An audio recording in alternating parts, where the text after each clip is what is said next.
Giant quarterback keeper by Brady. He's got a Tampa Bay Buccaneer touchdown. Here's Brady looking, throws toward the end zone. Caught ball, Tampa Bay. Gronkowski makes the catch. Tuck it away from the defender. It's a touchdown, Tampa Bay. Brady drops protection, throws the deep ball toward the corner end zone. Scotty Miller in it. He's got the ball. Touchdown, Tampa Bay. Touchdown, Tampa Bay Buccaneers. Scotty Miller. Brady rolling to his right, still rolling. Those toward the end zone. Caught ball. Touchdown, Chris Godwin. Touchdown, Tampa Bay.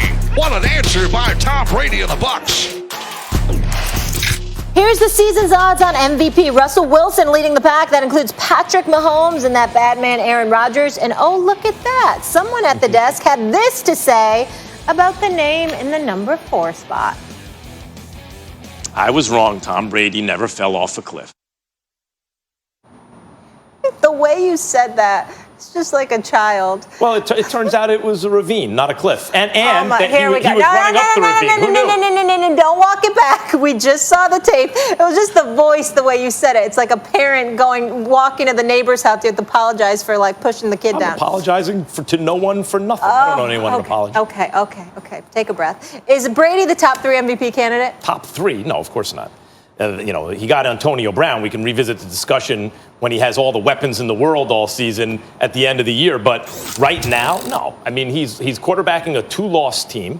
There are guys like Tannehill who are quarterbacking a 1-loss team. Yeah, but Brady's performance, Brady with an embarrassment of riches, his QBR is 16th. It's like mid-pack. Tannehill's his top 4. I'm talking about Ryan Tannehill now, right? Never mind Patrick Mahomes, Aaron Rodgers, and Russell Wilson. So there's 3 right there before we get to the guys a little bit on the outskirts of that conversation, like Tannehill, who at this moment are still in front of Brady. No, the answer is no. At this moment, Tom Brady's not a top 3. I'm going to say he is. But I'm not just leaning to, in fairness to Max, I'm not just leaning on his performance. I'm leaning on all the things, all the ancillary things going on around him, the leadership that he's showing, the culture changer that he has been, the things that are happening with the Tampa Bay Buccaneers and how he's being credited with it all. You even have defensive players talking about how they feel they're playing better because of him. He's a guy that moves the chains. He's a guy that make the right decisions. He can go for the big play, but he didn't do it on this possession, because he saw that they needed a little bit of rest and stuff like that. You got a running game that feels effective. You got tight ends that are taken care of. You got receivers that are just going more and more and more. When the hell have we ever heard of Scott Miller?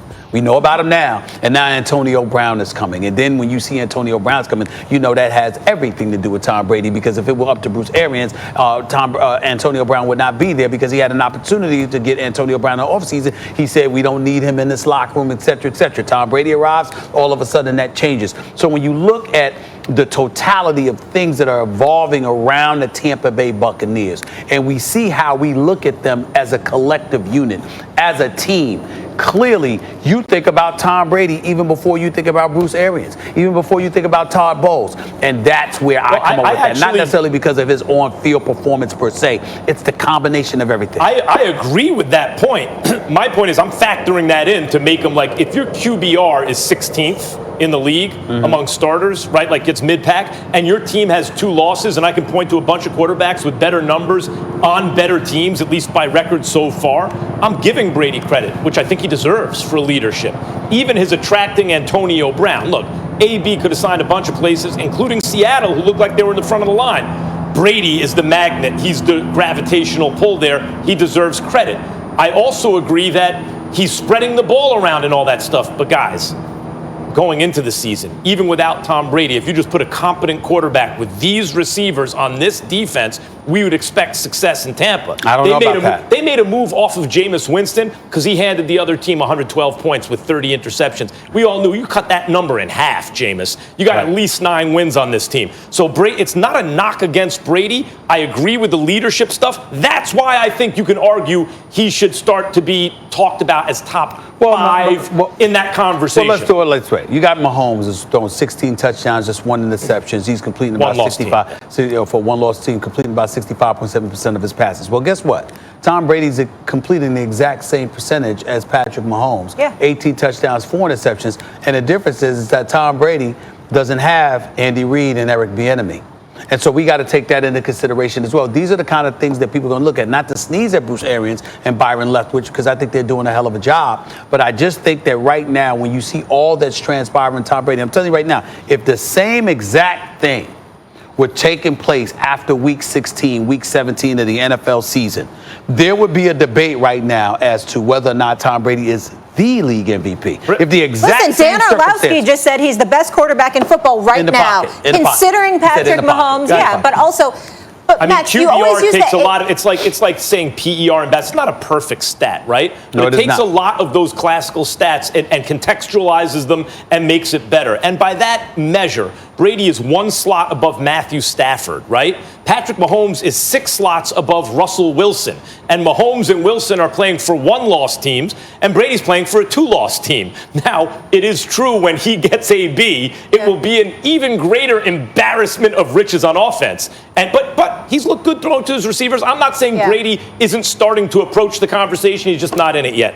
I just think you always look at the age as a negative, and you forget the fact of all the experience he has, how cerebral. He's seen every defense. Well, okay, I forgot. You apologize for the question. I never apologize. And how seasoned he is in terms of that as an advantage over these other quarterbacks. By the way, to be clear, I've never apologized.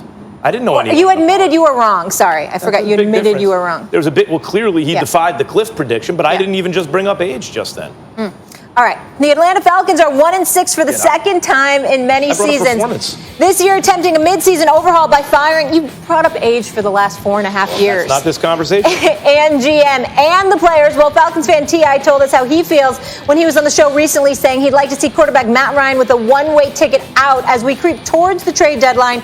1 week from today, Matty Ice, Julio Jones both said recently that they don't want to leave the ATL. Max, are the Falcons the most disappointing team in the NFL? I can't say disappointing, because the Falcons are one of those teams like the Chargers where you're like, they have this one, they have well, of course, it's the Falcons. I can't say disappointing. I think the Vikings are the most disappointing team. When you look at the roster and consider the year they had last year and Kirk Cousins seemed to get the monkey off his back, it turns out he needed Stefanski as offensive coordinator, I think, more than we realized. The Vikings went from, are they on the verge? Is Kirk Cousins good enough to win a Super Bowl, or at least is he not going to hold that team back? Is he a guy you can win a Super Bowl with, even if he's not the guy who delivers you there? To a one-win team who's terrible? I think they're the most disappointing. To me, it's Atlanta. I can understand your point about Minnesota, but with Kevin Stefanski gone and Stephon Diggs, you expected a slight drop-off at the very, very least. And not only that, I think their coach had health issues with his eye, or whatever the case may be. You know, I just saying that I thought about Minnesota, and I said with Chicago and Green Bay in the same division, I just didn't expect much from Minnesota this year, particularly with Kirk Cousins quarterbacking them. In the case of the Atlanta Falcons, here's what bothers me about the Falcons. You know, with all of this stuff going on with the pandemic and everything like that, you couldn't even get through December before letting everybody in the ATL know your season was over. I mean, damn. Could you at least waited until the holidays? They started off the season 0-5. They played against the Dallas Cowboys, and because of how they lost, literally treating an onside kick like it was a punt, looking for the football to, all right, let's see where it's going to stop or whatever. 6 different dudes.